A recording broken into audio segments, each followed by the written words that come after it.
Hello viewers, আমি প্রিয়।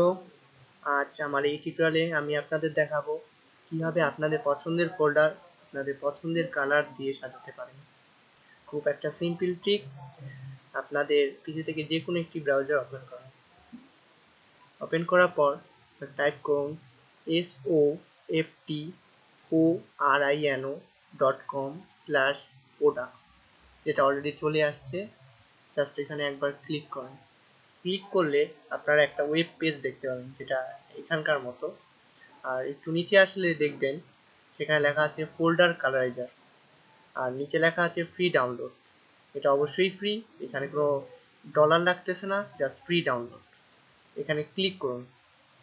Click করলে আপনি দেখতে পাবেন এটা খুব কম এমবি, 1.13 এমবি।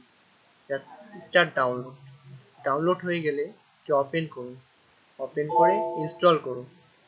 এটার ইনস্টল খুব সোজা।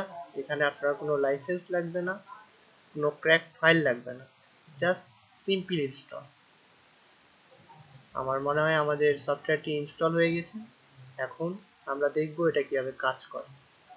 এর জন্য আপনাকে একটা নিউ ফাইল ক্রিয়েট করতে হবে।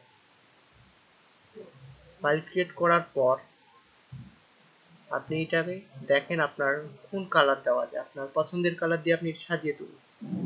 এর জন্য আপনাকে রাইট ক্লিক করতে হবে। রাইট ক্লিক করলে আপনার সামনে আসবে কালারাইজ নামে একটি ফোল্ডার, যেটা ডান পাশে আপনারা দেখতে পাবেন বিভিন্ন ধরনের কালার দেওয়া আছে। আপনার পছন্দের মতো কালারটি আপনি সিলেক্ট করুন। সিলেক্ট করার পর সেটির সাথে সাথে সেই কালারের ফোল্ডার হয়ে উঠবে। জাস্ট একটা সিম্পল ট্রিক। আশা করি আপনাদের ভালো লাগছে। আর আগামীতে আরও কিছু ট্রিক নিয়ে আসবো। এর জন্য আপনাদের অবশ্যই সাবস্ক্রাইব করতে হবে। আপনারা অবশ্যই সাবস্ক্রাইব করবেন। ধন্যবাদ।